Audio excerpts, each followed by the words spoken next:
এত দ্বারা কোচবিহার কোতোয়ালি পুলিশের পক্ষ থেকে সকল এলাকাবাসীদের উদ্দেশ্যে একটি বিশেষ ঘোষণা। যদি কোনো ব্যক্তি আপনাদের ভয় ভীতি দেখায় কিংবা ফোন মারফত হুমকি বা টাকা দেবার জন্য বলে এবং টাকা না দিলে মিথ্যা মামলায় ফাঁসানোর হুমকি দেয়, তাহলে ভয় পাবেন না। তৎক্ষণাৎ পুলিশ প্রশাসনকে অবগত করবেন।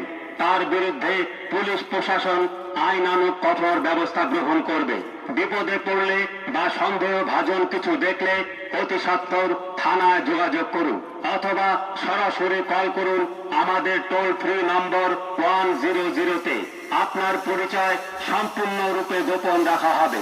কোচবিহার কোতোয়ালি পুলিশকে পূর্ণ সহযোগিতা করুন। আমরা সর্বদা আপনাদের সাথে, আপনাদের পাশে। ধন্যবাদ আনতে কোচবিহার কোতোয়ালি পুলিশ।